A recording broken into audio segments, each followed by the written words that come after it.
Telephone করবে, বাবা ইমাম সাহেব হুজুর আমার ছেলে মরে গেছে, জানাজা না দিয়া যাবেন না। কাউকে বলবে বাজারে যাও কাফন কিনে আনো, কাউকে বলবে বাঁশবাগানে গিয়ে কবর খনন কর, আমার গায়ের গেঞ্জিটা বেলেট দিয়া কেটে কেটে রাখবে। কাউকে বলবে গরম পানি কর, চিরবিদায়ের গোসল। তোমার আমার জামা কাপড় খুলিয়া ঘরের পেছনে একটা খাটের উপরে রাখিয়া গরম পানি দিয়া মশারি টানায় গোসল শুরু করে কাফন পরাবে।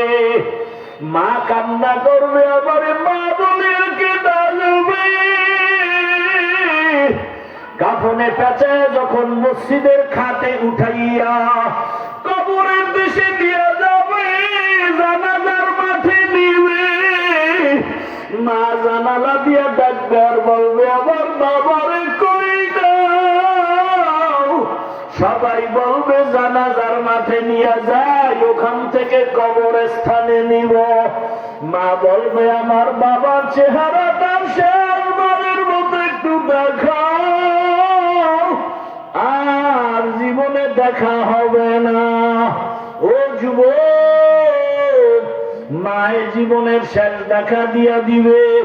জানাজা পড়ায় কবরে রাখিয়া সবাই মাটি দিয়া চলে যাবে। ওই কবরে এখন কেউ নাই, ডানে মাটি বামে মাটি, উপরে নিচে মাটি, বালিশ নাই, বিছানা নাই, বাতি নাই, অন্ধকারের ঘর, সাপ বিচ্ছুর ঘর। দুইজন ফেরেশতা তিনটা প্রশ্ন করার জন্য আসবে। রবের পরিচয় দাও, ধর্মের পরিচয় দাও, রহমতের নবীর পরিচয় দাও। ওরে যারা নামাজ নাই, রোজা নাই, দাড়ি নাই, টুপি নাই, ওরা কবরে গিয়ে বলবে হা হা লা আদরি, আফসোস আমি কিছুই জানি না, কিছুই জানি না। নবী বলেন আল্লাহ গায়বী আওয়াজ দিবেন, ও ফেরেশতা, এই নাফরমান বেনামাজিরে আর সুযোগ দেওয়া যাবে না।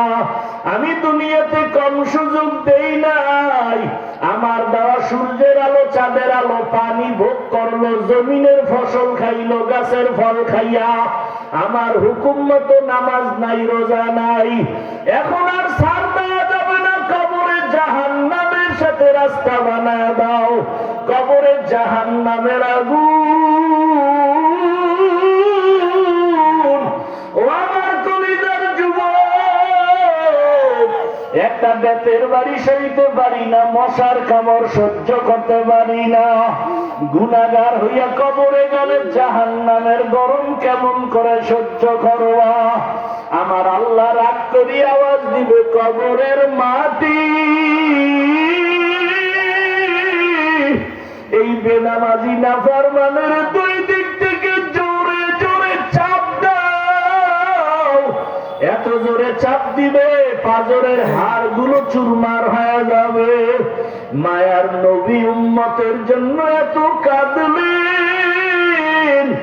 মনটাকে বুঝাও যুবক, তোমার মতো যুবক যদি জেনারেল লাইনে পড়ে, নামাজ পড়ে, স্কুলে পড়ে, কলেজে পড়ে, চাকরি করে, ব্যবসা করে, নামাজ পড়ে, তুমি কেন পারবা না? আল্লাহর কোরআনটাকে মিথ্যা মনে করিও না রে বাবা। কবরে গিয়া যদি আযাব না হয়, তোমারও পেরেশানি নাই, আমিও বেঁচে যাব।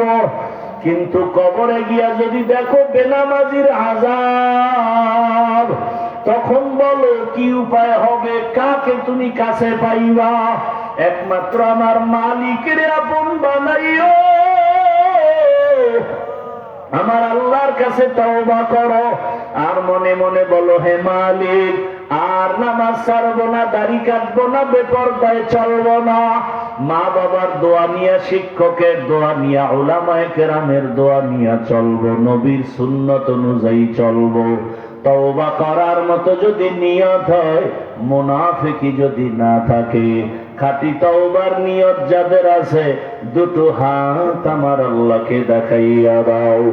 আয় আল্লাহ, হাতগুলো কবুল করে নেন, তওবা কবুল করে নেন, তওবার উপরে মজবুত হইয়া চলার তৌফিক দান করেন, আমিন।